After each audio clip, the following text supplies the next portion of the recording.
Hello everyone, this is Ayushi and I am back with Psychology Lecture Series for Class 11. आज हम chapter 2 शुरू करने जा रहे हैं जिसका नाम है methods of inquiry in psychology. तो इंक्वायरी शब्द जो यहाँ लिखा है इससे आप क्या समझ सकते हैं? इंक्वायरी का मतलब होता है जब हम किसी चीज के बारे में जानने के लिए पूछताछ करते हैं या प्रयत्न करते हैं। तो साइकोलॉजी के अंदर हम दूसरों के बारे में या उनके व्यवहारों के बारे में जानने के लिए या उनके बारे में जानकारी हासिल करने के लिए क्या-क्या तरीकों को अपनाते हैं, इस चैप्टर के अंदर हम वो सारी चीजें पढ़ेंगे। इसके पार्ट 1 में हम पढ़ेंगे कि साइकोलॉजिकल इंक्वायरी यानी जानने के लिए हमारे मकसद क्या होते हैं।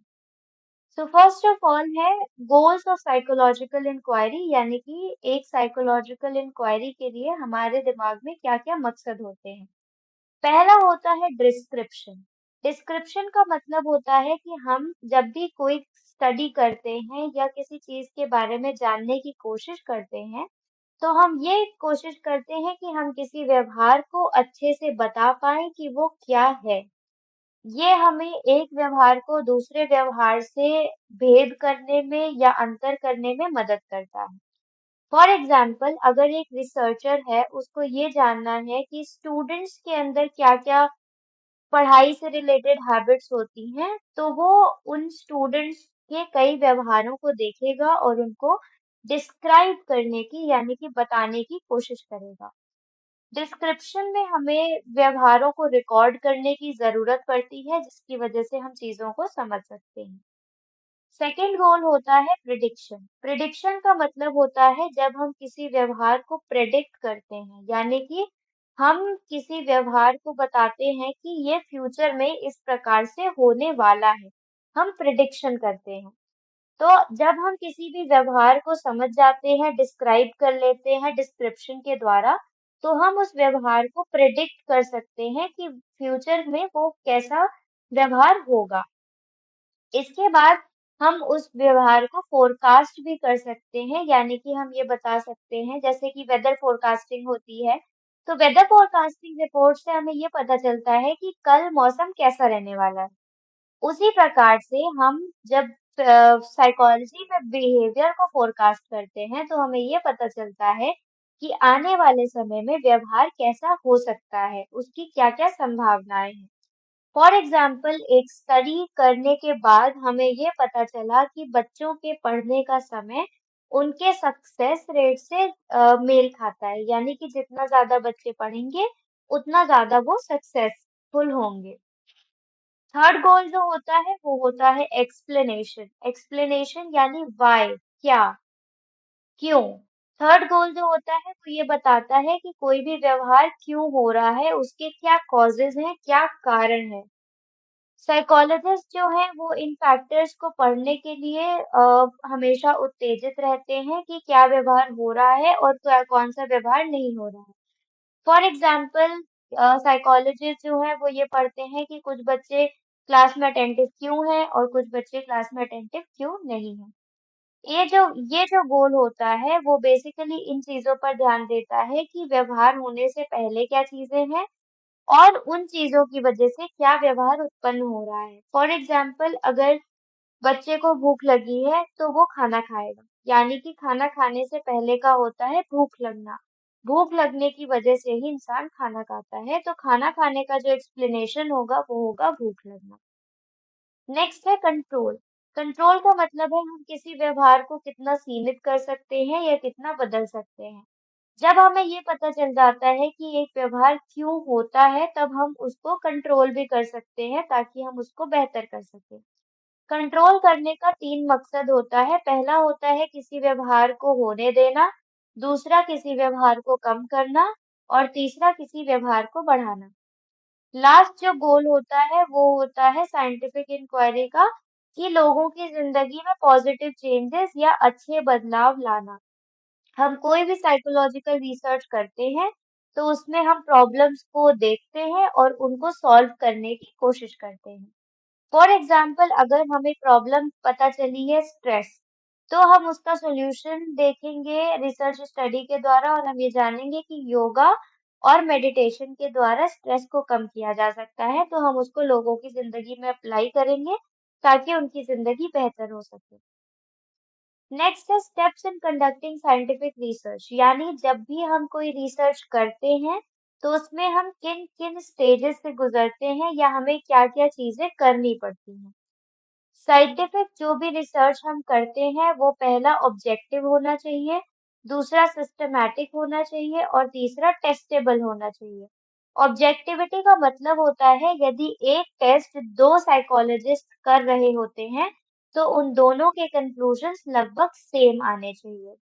सिस्टमैटिक प्रोसीजर होता है, सिस्टमैटिक का मतलब होता है कि एक हर कोई साइंटिफिक रिसर्च का एक प्रोसेस होता है, स्टेप्स होते हैं जो उस रिसर्चर को फॉलो करने पड़ते हैं। और टेस्टेबल होता है कि वो जो रिजल्ट्स होते हैं वो हम जनता के ऊपर टेस्ट कर सके, उसको हम वैलिड बता सके।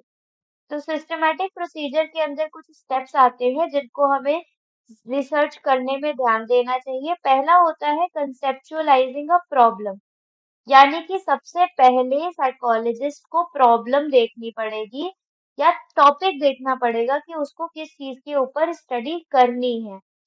ये चीज हम कई तरीकों से कर सकते हैं। फॉर एग्जाम्पल पास्ट पहले के जो भी रिसर्चेस हुए हो, अगर हमें वो कोई पसंद आ रहे हो तो हम उनके ऊपर स्टडी करना चाह रहे हो, तो ये होता है प्रॉब्लम को देखना। फॉर एग्जाम्पल अगर पहले रिसर्च हुई हो स्ट्रेस और एग्जामिनेशन के ऊपर और हमें उसमें इंटरेस्ट आ रहा है तो हम प्रेजेंटली स्ट्रेस और एग्जामिनेशन के साथ और भी कई चीजों को जोड़कर स्टडी कंडक्ट कर सकते हैं।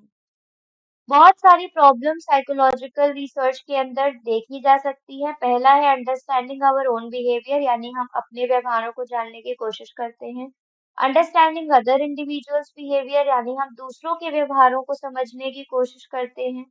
तीसरा है ग्रुप इन्फ्लुएंसेस, यानी कि एक समूह का हमारे व्यवहार के ऊपर क्या प्रभाव पड़ता है। चौथा है ग्रुप बिहेवियर, यानी एक समूह के अंदर लोग कैसे व्यवहार करते हैं। और लास्ट है ऑर्गेनाइजेशनल लेवल, यानी कि किसी भी ऑर्गेनाइजेशन या संस्था में लोग किस प्रकार से व्यवहार करते हैं। तो इन सारी चीजों से संबंधित हमारी प्रॉब्लम्स हो सकती हैं जिसको हम रिसर्च करने के लिए चूज कर सकते हैं। प्रॉब्लम जानने के बाद साइकोलॉजिस्ट या जो रिसर्चर होता है वो उस प्रॉब्लम का एक सॉल्यूशन देता है, यानी कि टेंटेटिव आंसर कि ये अनुमानित सॉल्यूशन हो सकता है उस प्रॉब्लम का। इसको हम कहते हैं हाइपोथेसिस, यानी कि जो भी प्रॉब्लम है उस प्रॉब्लम का क्या सॉल्यूशन संभव है, वो है हाइपोथेसिस। नेक्स्ट जो स्टेप होता है वो होता है कलेक्टिंग डेटा, यानी कि जब हमें प्रॉब्लम पता चल गई है तो उस प्रॉब्लम से संबंधित हम डेटा कलेक्ट करते हैं या जानकारी हासिल करते हैं उस चीज को पढ़ने के लिए। डेटा कलेक्शन जो होता है वो ब्लूप्रिंट होता है पूरी स्टडी का, यानी इसी के ऊपर हमारी जो रिसर्च स्टडी है वो आधारित रहती है। 4 एस्पेक्ट्स होते हैं डेटा कलेक्शन करने के, यानी इन 4 चीज़ों के हमें डेटा कलेक्ट करने में ज़रूरत पड़ती है। पहला होता है पार्टिसिपेंट्स, यानी कि हमारी रिसर्च स्टडी में हम किन लोगों के ऊपर टेस्ट करना चाह रहे हैं, ये हमें जानना ज़रूरी है। फॉर एग्जाम्पल अगर हम ये जानना चाह रहे हैं कि पढ़ाई करने के बाद यानी पढ़ाई करने के समय का एग्जामिनेशन रिजल्ट से क्या संबंध है, तो हमारे जो पार्टिसिपेंट्स होंगे या हमारे जो टारगेट ऑडियंस होगी वो होंगे स्कूल के बच्चे। नेक्स्ट है मेथड्स ऑफ डेटा कलेक्शन, यानी कि हम डेटा कलेक्ट करने के लिए क्या-क्या मेथड्स अपनाते हैं, क्या-क्या चीजें करते हैं। मेथड्स हो गए observation method, experimental method, correlation method, case study. इन सारे मेथड्स को हम इस चैप्टर में आगे स्लाइड्स में डिटेल में पढ़ेंगे। नेक्स्ट है tools to be used in research, यानी कि किन जरियों से हम डेटा कलेक्ट करते हैं। इंटरव्यू, यानी कि हम दूसरों से बातचीत करके डेटा कलेक्ट करते हैं। ऑब्जर्वेशन, यानी उसको देख कर समझते हैं। क्वेश्चन आयर, यानी उससे हम कुछ क्वेश्चंस पूछ कर लिख कर जो डेटा कलेक्ट करते हैं वो। और लास्ट है प्रोसीजर फॉर डेटा कलेक्शन, यानी डेटा कलेक्शन हम किस प्रकार से करेंगे और लोगों के ऊपर क्या-क्या चीजें हमें जरूरत पड़ेंगी वो डेटा कलेक्ट करने के लिए। इन सब चीजों के बारे में जब रिसर्चर अपनी थ्योरी बना लेता है, उसके बाद वो एक्चुअल में डेटा कलेक्ट करता है। नेक्स्ट है ड्राइंग कंक्लूजन्स। यानी कि जब डेटा कलेक्ट हो जाता है तो उस डेटा के आधार पर रिसर्चर कंक्लूजन देता है, उस डेटा को एनालाइज करता है, समझता है कि उस डेटा का मतलब क्या है। उस डेटा का मतलब समझने के लिए रिसर्चर दो तरीके अपना सकता है। पहला ग्राफिकल रिप्रेजेंटेशन, जैसे हम मैथ में बार डायग्राम प्लॉट करते हैं, पाई चार्ट प्लॉट करते हैं, जिससे हमें पता चलता है कि दो चीजों के बीच में क्या अंतर है। तो ग्राफिकल रिप्रेजेंटेशन के द्वारा या स्टैटिस्टिकल मेथड्स के द्वारा फॉर एग्जांपल हम किसी चीज का एवरेज निकाल सकते हैं, मीडियन निकाल सकते हैं, मोड निकाल सकते हैं। इन चीजों के द्वारा हम अपना डेटा एनालाइज करते हैं कि उस डेटा का मतलब क्या है। डेटा एनालाइज करने का जो मकसद होता है वो होता है हमारी हाइपोथेसिस को वेरीफाई करना, यानी प्रूव करना कि हमारी हाइपोथेसिस सही है या गलत है। हाइपोथेसिस हमने पढ़ा था कि हाइपोथेसिस का मतलब होता है कि एक संभावित आंसर क्या हो सकता है किसी भी प्रॉब्लम का। तो हम अपने आंसर को वेरीफाई करने की कोशिश करते हैं डेटा कलेक्ट करके और उसको एनालाइज करके। लास्ट जो होता है वो होता है रिवाइजिंग रिसर्च कंक्लूजन्स। यानी कि जब डेटा कलेक्ट हो गया, कंक्लूजन आ गया, एनालिसिस हो गया, तो हम ये देखते हैं कि कंक्लूजन हमारे हाइपोथेसिस से सहमत है या नहीं है। अगर हमारी जो स्टडी का कंक्लूजन है वो हमारी हाइपोथेसिस से सहमत है, यानी हमारी हाइपोथेसिस प्रूव हो गई है, तो हमारी पुरानी हाइपोथेसिस जैसी थी वैसी ही रहेगी।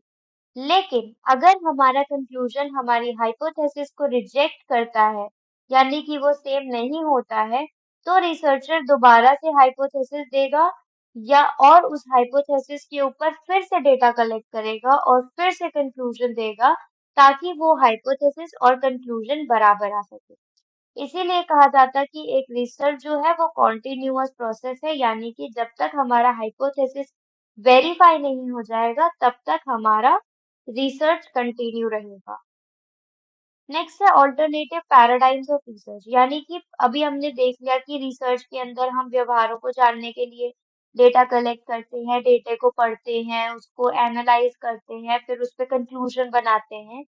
ये जो हो गया ये एक तरीका हो गया रिसर्च का। रिसर्च का दूसरा तरीका भी आजकल देखने को मिल रहा है। इसका जो मेन अजम्पशन होता है वो होता है अ, दूसरों के व्यवहार को इंटरप्रेट करना, यानी समझना। हमने जो पहले रिसर्च देखा उसका मकसद होता है कि जो हम व्यवहार देख रहे हैं उसको हम देखते हैं कि वो व्यवहार क्यों हुए हैं, उसको हम मेजर कर सकते हैं, देख सकते हैं और कंट्रोल कर सकते हैं। इन चीजों को ऑब्जर्व करने के लिए साइकोलॉजिकल रिसर्च किया जाता है ओवर्ट बिहेवियर के ऊपर, यानी कि वो व्यवहार जिनको हम देख सकते हैं और मेजर कर सकते हैं। हाल ही में दूसरा मेजर आया है जिसको हम कहते हैं इंटरप्रेटिव। इसका जो मकसद होता है वो होता है कि हम किसी व्यवहार को एक्सप्लेन करें, ना कि उसका कारण बताएं। इस व्यू पॉइंट का होता है कि हम लोगों के व्यवहार को मतलब दें, उसको समझें और वो किस वजह से हो रहा है वो बताने की कोशिश करें बिना किसी रिसर्च को किए। कुछ सिचुएशंस में जब हम व्यवहारों को मेजर नहीं कर सकते हैं, फॉर एग्जाम्पल अगर कहीं पे भूकंप आ गया है, वहां की जनता उससे बहुत ग्रसित हो गई है, परेशान हो गई है, तो उनके व्यवहारों को हम मेजर नहीं कर सकते हैं क्योंकि वो पीड़ा इतनी हाई लेवल की होगी कि हम उसको मेजर नहीं कर सकते हैं। इसीलिए इन सिचुएशंस में हम व्यवहार को इंटरप्रेट करते हैं, यानी कि समझते हैं अपने पास्ट एक्सपीरियंसेस के द्वारा। यानी कि हमने पहले जीवन में जिस प्रकार के अनुभव किए हैं उस प्रकार से हम डेटा को या व्यवहारों को इंटरप्रेट करते हैं। इसका जो मकसद होता है वो होता है कि इंसानों के कई व्यवहारों को या भावनाओं को समझना बिना उनको डिस्टर्ब किए। नेक्स्ट है नेचर ऑफ साइकोलॉजिकल डेटा, यानी कि डेटा किस किस प्रकार का हो सकता है।